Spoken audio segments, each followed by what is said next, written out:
de Cristo como Salvador e mediador da humanidade.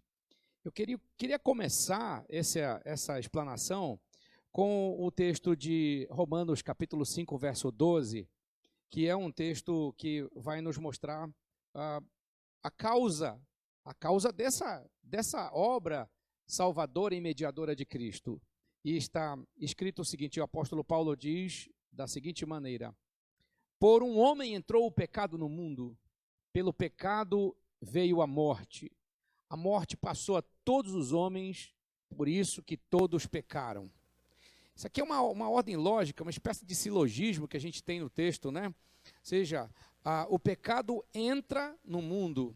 Esse pecado nós podemos ter aí uma ideia de, não somente do pecado em si, da inclinação, da desobediência, da rebelião do homem em relação a Deus, mas também a entrada do anjo caído, né? De Lúcifer, como a gente pode chamar, o diabo, Satanás, que entra no mundo, e Adão, que era o sentinela, porque governante aí é sentinela, Adão, que era o sentinela, permitiu a entrada do anjo caído, permitiu a entrada do arqui-inimigo de Deus, e a entrada de Satanás no mundo, ela então causa essa balbúrdia toda, essa confusão e a tragédia toda do pecado na vida de toda a humanidade.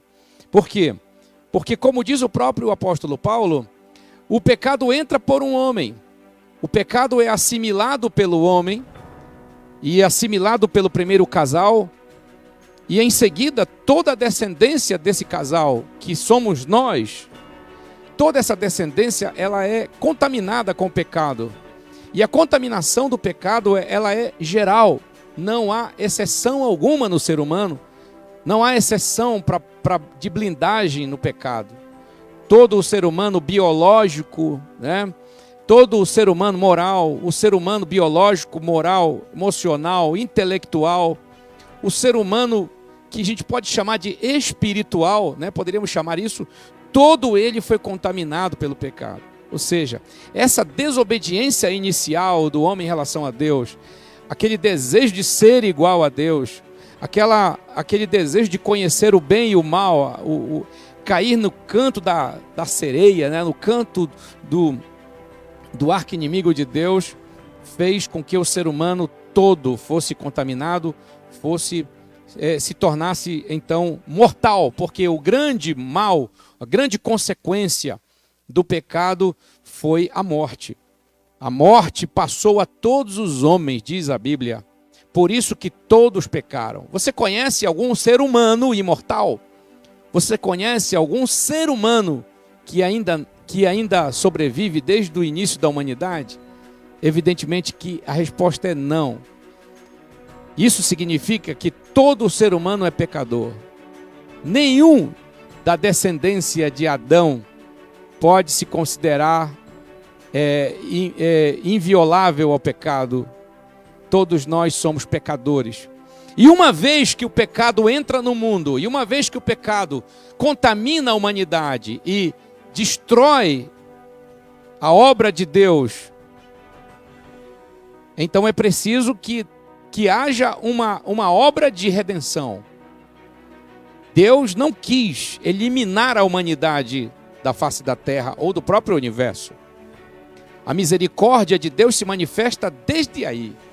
Quando o homem peca, quando o homem comete a transgressão, quando Adão e Eva, como a Bíblia chama os primeiros seres humanos da terra, quando eles transgridem as ordens de Deus e se tornam então pecadores, inclinados ao pecado, tendentes ao pecado e mortais, contaminados, a Bíblia diz que Deus então se torna gracioso, se manifesta gracioso, misericordioso e coloca em andamento o plano de salvação.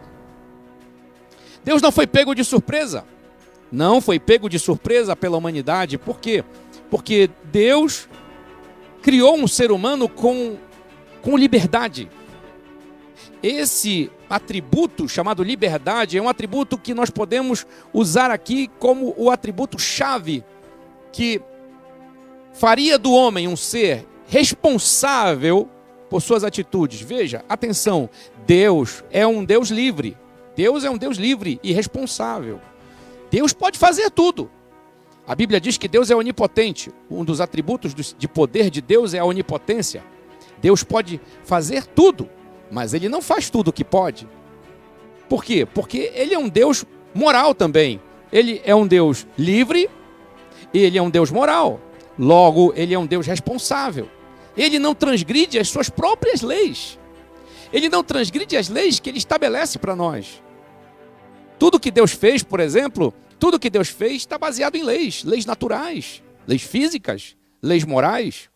Essas leis foram estabelecidas por Deus, Ele não as transgride, Ele não as quebra, Ele se mantém fiel a essas leis que Ele estabeleceu.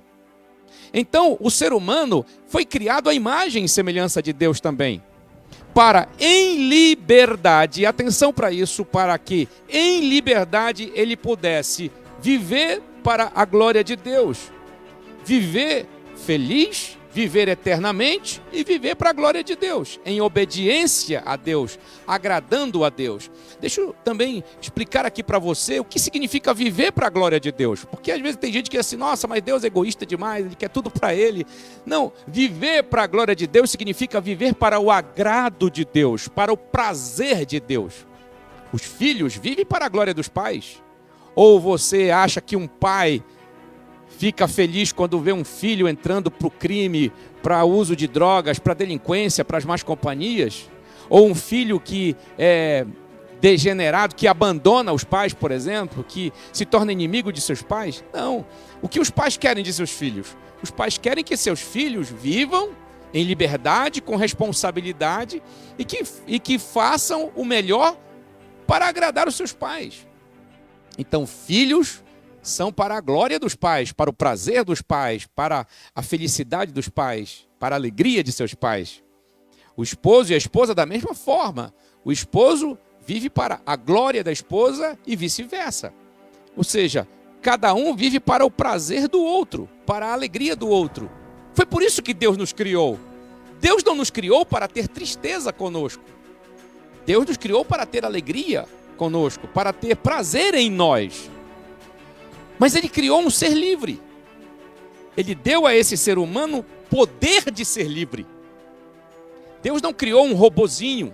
Deus não criou um reloginho programado, um computador programado para fazer alguma coisa. Não, Deus criou um ser moral livre. E outros atributos. E é por isso que nós somos a imagem e semelhança desse Deus. No entanto, o homem, o ser humano, o homem e a mulher, fizeram o uso inadequado dessa liberdade e ultrapassaram os limites estabelecidos por Deus. Até porque, atenção, não existe liberdade sem limites. Toda liberdade possui restrições.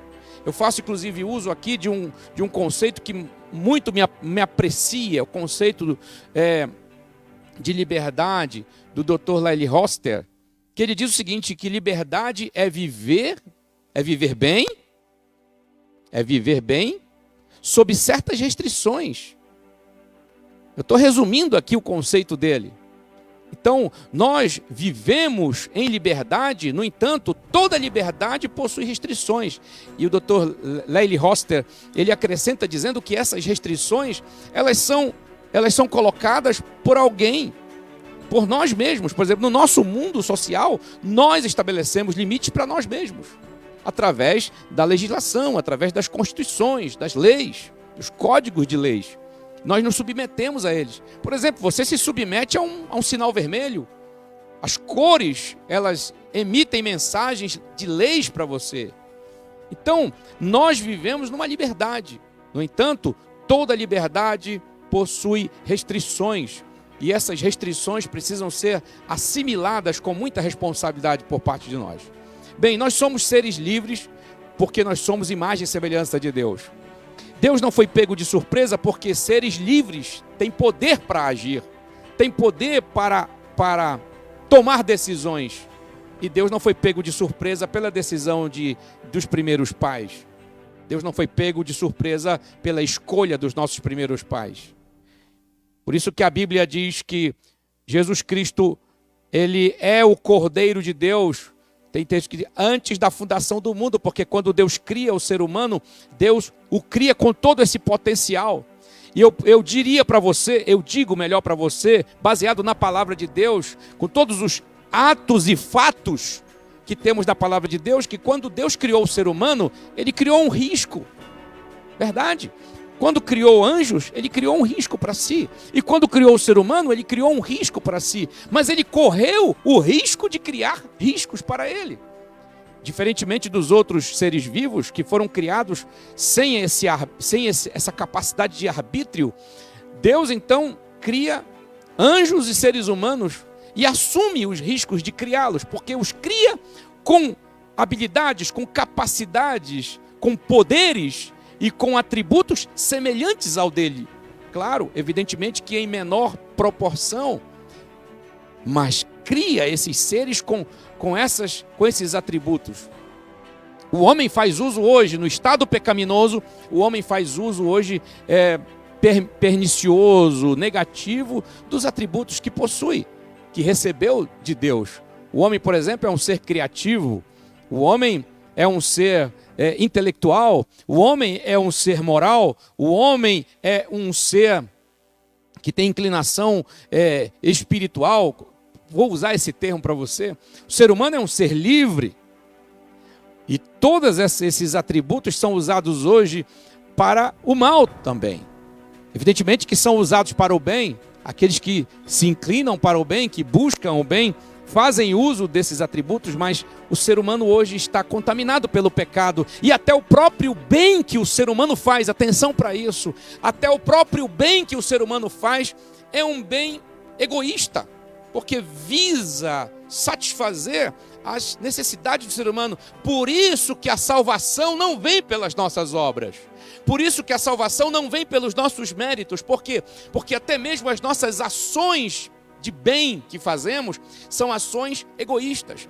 Por exemplo, o ser humano faz o bem para zelar pelo seu nome, pela sua honra, ou pela honra do seu pai, da sua mãe, dos seus ancestrais. Nós fazemos o bem porque queremos a honra ao nosso nome, à nossa pessoa. Nós fazemos o bem pensando em honrar aqueles que vieram antes de nós, os nossos ancestrais. E outros fazem o bem de forma interesseira, fazem o bem de maneira a tirar proveito desse bem para si. Então, o próprio bem que é feito por parte do ser humano é um bem contaminado pelo egoísmo, contaminado pelo pecado. Agora, por isso que as novas obras, as boas obras feitas agora em Cristo, com aqueles que nascem de novo, elas são chamadas de boas obras. Por quê? Porque agora nós não fazemos mais o bem pensando em nós. Nós não fazemos mais o bem pensando na nossa satisfação, na nossa glória. Agora nós realizamos o bem por causa de Cristo.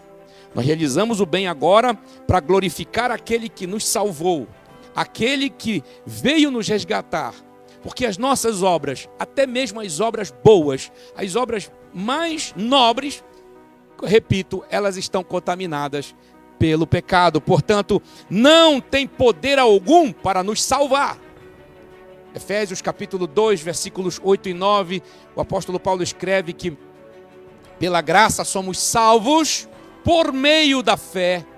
E isso não vem de nós. O que não vem de nós? Não vem de nós a graça. Não vem de nós a salvação.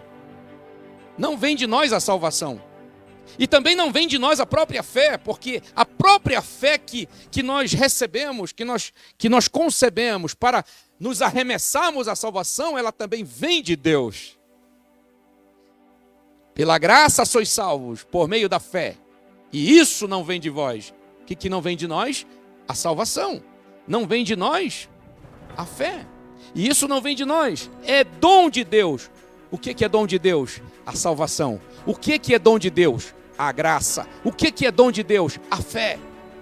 não vem das obras para que ninguém se glorie. Então, o ser humano não pode salvar-se por meio das suas obras. As mais nobres obras não podem nos salvar. Então, depois do pecado, foi necessário alguém e uma obra que pudesse resgatar o ser humano e devolvê-lo para Deus, para que retornasse então ao estado de perfeição, ao estado de vida nova, de volta à imortalidade, de volta à vida eterna, de volta à perfeição. E quem vai realizar essa obra? Quem vai realizar essa obra, a Bíblia mostra de ponta a ponta, de Gênesis até Apocalipse, a Bíblia vai mostrar que quem vai realizar essa obra é o Filho. Ele é chamado de Filho, o Cristo também, chamado de Cristo, o Filho de Deus. Ele é chamado de Jesus, ele é chamado de Emanuel, seja, o Filho de Deus. E a expressão Filho de Deus não quer dizer que foi criado por Deus. Não foi um ser criado por Deus para ser o nosso Salvador. Não, é o próprio Deus. É o próprio Deus encarnado. É o próprio Deus assumindo a forma humana. É o próprio Deus presente entre nós para poder realizar essa obra de salvação e de mediação. E eu quero entrar agora, sem mais delongas, sem a gente se prolongar muito, porque isso daria um pouco, mas só isso aí daria uma palavra toda, né, aqui. Mas nós vamos falar então agora sobre Jesus, o Salvador e Mediador da humanidade. Quem é esse Jesus? Primeiramente, nós já sabemos quem é. É o Filho de Deus. É aquele que veio de Deus, que faz parte da triunidade. E a Bíblia Sagrada revela que é uma triunidade. Jesus fala, por exemplo, várias vezes, Jesus fala de si e de mais outros que compõem essa divindade, que compõem essa unidade divina.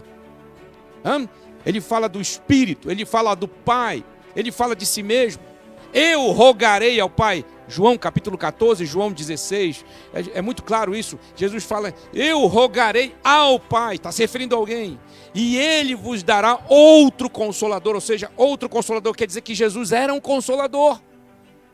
Se Jesus diz outro Consolador, porque Ele era um Consolador, então Ele está se referindo a outro Consolador, e Ele dá nome a esse outro Consolador, Ele nomeia esse Consolador, dando-lhe o nome de Espírito Santo, que também é chamado de Espírito da Verdade. Ele é chamado de Consolador. Ele pode ser chamado de Espírito de Cristo, ou seja, aquele que veio da parte de Cristo, seja, o Espírito Santo. Então Jesus é essa pessoa da Trindade que assume a missão de ser o resgatador, de ser o mediador da humanidade. Vamos então, Jesus como Salvador agora. Primeiro, como Salvador, o que Jesus é? Jesus é o resgatador. Como Salvador, Ele é o Cristo. Como Salvador, Ele é o Messias. A expressão Messias e a expressão Cristo estão todas ligadas a Jesus, a missão salvífica de Jesus. Então, Jesus é o Salvador por quê? Porque Ele é o resgatador. A Bíblia usa a expressão salvação no sentido de resgate mesmo. Ou seja, Jesus nos resgata. Por quê? Porque a humanidade está sequestrada pelo pecado e pelo dominador deste mundo, por aquele a quem foi dado um poder para ele. Ele está aqui, o príncipe deste mundo. A Bíblia Jesus chamou ele de príncipe deste mundo, o Deus deste século. O apóstolo Paulo chama em 1 Coríntios, chama o Deus deste século. Então, ele tem uma atuação muito forte na humanidade, a influência, a causa do pecado vem aí com ele, e toda essa influência para manter a humanidade escravizada pelo pecado. Então Jesus vem para tirar a humanidade, tirar o ser humano dessa escravidão, desse sequestro, que a gente poderia chamar desse sequestro espiritual. O ser humano então recebe a presença do Salvador Jesus Cristo. Mas antes de Jesus, como é que essa obra salvífica ela era realizada? Antes de Jesus, nós vemos no Antigo Testamento que essa obra de salvação ela era realizada através de um ritual. O sacrifício do cordeiro, o sacrifício de um cordeiro imolado no altar, o sangue desse cordeiro era aspergido, era usado como símbolo do resgate, o símbolo da da ligação também do ser humano, da devolução do ser humano para Deus. Era o preço pago pela salvação da humanidade. Era realizado por um sacerdote, era realizado pelo chefe da família, era realizado também pelo sumo sacerdote, que fazia um sacrifício anual por todos os que criam. Então, Jesus agora aparece na terra e assume a identidade, a presença, a identidade do Salvador perfeito, do Salvador pleno, para fazer uma obra de salvação então perfeita, plena e suficiente. Você está convidado a ler Hebreus, o livro de Hebreus, quase todo ele está tratando dessa obra de salvação e de mediação, principalmente de Jesus. Jesus Cristo, então, ele é prefigurado em todos os elementos do rito que era realizado lá no Antigo Testamento, no tempo do Antigo Testamento, antes dele aparecer no mundo. Mas agora ele aparece no mundo. E Jesus vem para resgatar a humanidade. O apóstolo Pedro, em Atos capítulo 4, versículo 12, ele diz o seguinte, na sua pregação, vou ler um dos textos apenas. Diz assim: e não há salvação em nenhum outro, porque abaixo do céu não existe nenhum outro nome dado entre os homens pelo qual importa que sejamos salvos. Porque Pedro acentua essa suficiência de Cristo na obra da salvação. Porque o ser humano tem a tendência de buscar salvadores. E até mesmo ele, o ser humano mesmo, se colocar como salvador de si mesmo. O próprio ser humano arroga para si, chama para si essa incumbência de salvar-se a si mesmo. E por isso que a Bíblia Sagrada vai mostrar que não há salvação se não for através de Cristo. E o apóstolo Paulo, por exemplo, que é um dos que mais enfatiza essa palavra sobre a obra da graça de Deus, ele é enfático em dizer: não podemos nos salvar por nós mesmos. Não temos condição, porque somos pecadores. Eu não tenho condição de salvar-me a mim mesmo e tampouco salvar outros. Por quê? Porque somos pecadores, porque somos indignos disso. Nós somos depravados, espiritual e moralmente, somos depravados e precisamos de Salvador. Quem é esse Salvador? A Bíblia aponta claramente, e no Novo Testamento fica muito, muito nítido, e de forma muito clara, Jesus aparece, se manifesta, ele se autoproclama Salvador. Ele diz que ele é a vida, ele diz que ele é a porta, ele diz que ele é o bom pastor, ele diz que ele é o caminho, a verdade, a vida. Então, ele chama para si a missão, a identidade de Salvador da humanidade. Jesus, como Salvador da humanidade, portanto, ele é o resgatador. Ele veio para nos tirar da escravidão, para nos arrancar das mãos do nosso sequestrador. E como ele fez isso? Ele fez isso lá na cruz. Então Jesus se entrega, Jesus se oferece em sacrifício. A obra de Cristo de salvação, ela é manifestada de forma prática, de forma concreta, em um sacrifício, em um auto-sacrifício. Ninguém matou Jesus. Foi Jesus quem se ofereceu. E quando foi lida a palavra, se temos alguém que matou Jesus, esse alguém chama-se Pai. Ao Pai agradou moê-lo, diz a Bíblia em Isaías 53. Ao Pai agradou moê-lo. Aqui na terra, os seres humanos foram aqueles que encorajaram esse evento, serviram para o encorajamento desse evento. Foram figurantes nessa cena de salvação. Foram os passivos. Na verdade, Jesus se auto-entregou. Ele se entregou. Ele se sacrificou por nós. Ele disse: eu dou a minha vida e torno a trazê-la de volta. Por quê? Porque Jesus é Deus. Por quê? Porque o Pai e o Espírito Santo passaram a atuar também ali. E Jesus diz essas palavras com muita autoridade. Somente ele fez isso. Então, nós temos em 1 Timóteo, capítulo 2, verso 6, eu vou ler para você também. Timóteo, capítulo 2, verso 6, o apóstolo Paulo, ele enfatiza essa obra salvadora de Cristo e essa autoentrega, né? Quando ele diz o seguinte, 1 Timóteo capítulo 2, versículo 6, o qual a si mesmo se deu em resgate por todos. Aqui é salvação. Resgate é salvação. Jesus então vai para a cruz, lá na cruz ele morre, e nessa morte ele derrama sangue. O sangue de Jesus é derramado na terra, é aspergido na terra, no solo da terra, né? E ela absorve esse solo. E essa forma de a terra absorver o sangue de Jesus é como se Jesus estivesse lançando a pedra fundamental definitivamente. A pedra fundamental concreta não mais é sangue de bode, não mais é sangue de touro, não mais é sangue de cordeiro, não mais é sangue de pombos, agora é sangue do Cordeiro de Deus que tira o pecado do mundo, é sangue de Cristo, do próprio Salvador.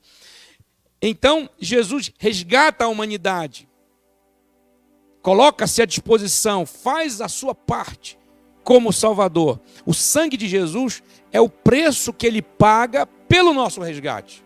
Aí depois cabe a mim e a você, ou coube a mim e a você, ter a fé, ter a confiança nessa obra, entregar-se a Jesus, para se tornar uma nova criatura e voltar para Deus. O segundo trabalho de Jesus é o trabalho da mediação, que a gente vai enfatizar aqui. Jesus é Salvador e é mediador. Uma coisa tem a ver com a outra. E o que significa que Jesus é mediador? Jesus é mediador porque é Ele quem nos conecta com Deus. Ele não apenas é aquele que vem para realizar uma obra de resgate da nossa vida, da nossa escravidão do pecado, mas Ele também é aquele que vai resgatar e nos conectar a Deus, e vai nos ligar a Deus, e vai servir de intermediador, de intercessor. Ele é aquele que vem da parte de Deus para realizar a obra da salvação, e é aquele que vem da parte de Deus para nos levar a Cristo. Por isso que Jesus faz o papel de profeta e sacerdote. O profeta, ele trazia a palavra de Deus ao povo, e o sacerdote colocava o povo diante de Deus. Jesus faz esse trabalho. Jesus faz o trabalho de Salvador. Ele vem a nós trazendo o resgate, ele vem a nós trazendo a salvação, e ele nos coloca diante de Deus. Como mediador, ele nos conecta a Deus. E essa palavra está em 1 Timóteo 2,15. A Bíblia Sagrada, 1 Timóteo 2,5. E 2,5 de 1 Timóteo, a Bíblia diz: porquanto há um só Deus e um só mediador entre Deus e os homens, Jesus Cristo, homem. E Paulo aqui enfatiza, igual Pedro, ele fala, Pedro disse, há um só Salvador, não há outro Salvador, somente Jesus. E Paulo diz, há um só mediador, não há outro ser aqui que Deus colocou para nos conectar a Ele. Apenas Jesus. Não há Maria, não há José, não há João, não há o seu pai, nem sua mãe, nem seu avô, nem a pessoa mais maravilhosa para você aqui da terra.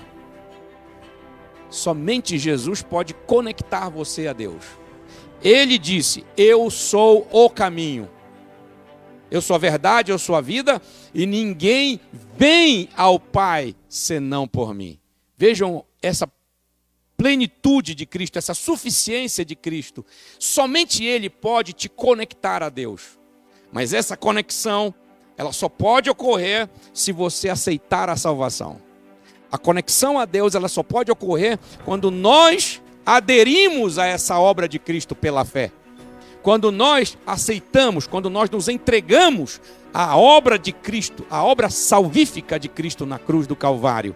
Então, a partir do momento em que nós nos entregamos à obra salvífica de Cristo, que Ele realizou lá no Calvário, derramando o seu sangue para resgatar a nossa vida, então agora Jesus nos conecta a Deus. Nós somos colocados diante do Pai como novas criaturas, como servos, como discípulos, como santos, que é o que a gente vai estudando ao longo desse trabalho aqui dos temas do Enraizados. Mostro para você também algo que é muito importante nessa obra de salvação e mediação de Cristo. Tá? Jesus Cristo, ele se sacrificou por nós. Jesus Cristo, ele é a propiciação. Jesus Cristo nos substituiu. Jesus Cristo nos reconciliou. Eu quero deixar para você essas 4 situações que fazem parte da obra salvadora e mediadora de Cristo. Primeiro, Jesus se sacrificou por nós. É uma salvação que exigiu sacrifício. Jesus não veio turistar aqui na terra. Não, ele veio morrer. Ele veio se sacrificar. Jesus morre na cruz. É uma obra salvífica de sacrifício. Segundo, Jesus é a propiciação pelos nossos pecados. Isso está lá em 1 João capítulo 2, versículo 1 em diante. Ele é a propiciação pelos nossos pecados. O que é propiciação? Eu vou resumir numa palavra para você. Jesus é o perdão para os seus pecados. Ele é a cobertura. O propiciatório, que era o propiciatório? O propiciatório era a tampa da arca. A arca representa Jesus, lá no Antigo Testamento. E era sobre a tampa da arca que havia a aspersão de sangue, para cobrir os pecados da humanidade, das pessoas que criam. Jesus, portanto, é a propiciação pelos nossos pecados, ou seja, ele é o perdão. Ele é quem nos perdoa, ele é o que se sacrifica. Ele é a propiciação, porque ele é o perdão encarnado para nós. Ele é a graça encarnada, porque graça é perdão. A graça é a propiciação de Deus. O que nós temos mais? Jesus nos substituiu. Ele é mediador e é salvador. Ele substituiu você e a mim. Éramos nós que deveríamos ir para a cruz. Éramos nós que deveríamos morrer, mas nós não tínhamos condição para isso. Não havia em nós a mínima condição para fazer esse trabalho. Veio Jesus, o próprio Deus se encarna, se manifesta, vai para o Calvário, nos substitui.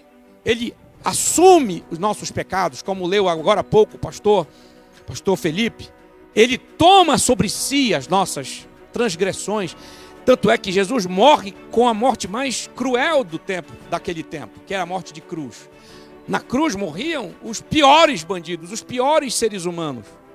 Tanto é que quando olharam para Cristo, viram ele quem? Ou um assassino, um latrocida, né? um estuprador, um bandido, que seja. A pior raça de gente morria crucificado. E Jesus morre na cruz, assumindo nossos pecados. Ele assume o teu pecado, e assume o pecado de quem esteve lá atrás, de quem estava naquele tempo e de quem viria a nascer depois, como nós agora. Ele assume nossos pecados. Por isso que ele é substituto nosso. E essa palavra substituto também tem uma outra palavra, chama-se vicário. Jesus é o vicário de Deus. Ele é usado, essa palavra vicário significa exatamente o substituto de Deus, né? Ele vem aqui e assume nossos pecados. Ele é vicário porque substituiu a gente, na verdade, né? Nos substituiu para que pudéssemos então receber a salvação. E por último, Jesus nos reconciliou com o Pai. Como a Bíblia chama de a ira de Deus, ou seja, o juízo de Deus estava sobre nós.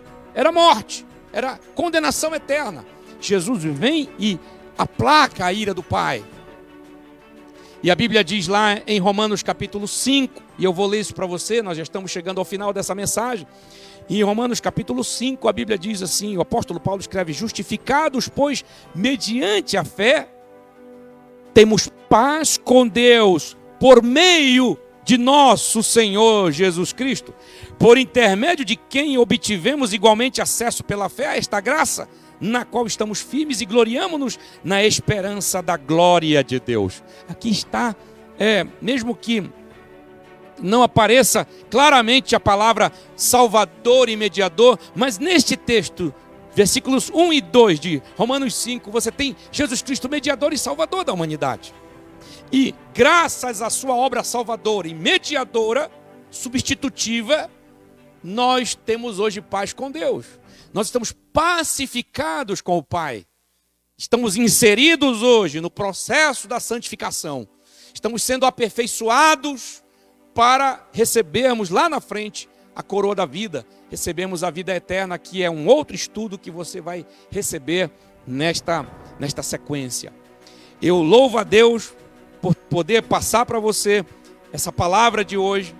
E agora eu quero ler mais um pouquinho o capítulo 5 de Romanos, para a gente encerrar essa palavra a partir do verso 6. Olha o que diz aqui, atenção. Porque Cristo, quando nós ainda éramos fracos, morreu a seu tempo pelos ímpios. Dificilmente alguém morreria por um justo, pois poderá ser que pelo bom alguém se anime a morrer. Mas Deus prova o seu amor para conosco, pelo fato de ter Cristo morrido por nós, sendo nós ainda pecadores. Logo, muito mais agora, sendo justificados pelo seu sangue. Olha, o resgate, o sangue de Cristo. Seremos por ele salvos da ira. Acabei de falar para você, salvos do juízo, salvos da condenação eterna. Verso 10. Porque se nós, quando éramos inimigos, fomos reconciliados com Deus mediante a morte do seu Filho, o sacrifício do Filho, muito mais, estando já reconciliados, seremos salvos pela sua vida. E não apenas isto, mas também nos gloriamos em Deus, por nosso Senhor Jesus Cristo, por intermédio de quem, olha aí a mediação de Jesus, por intermédio de quem recebemos agora a reconciliação. Glorificado seja o nosso Senhor Jesus Cristo, que é o nosso Salvador, único mediador e único Salvador nosso. A Ele toda honra, a Ele toda glória, a Ele todo domínio, poder e força, pelos séculos dos séculos. Amém e amém.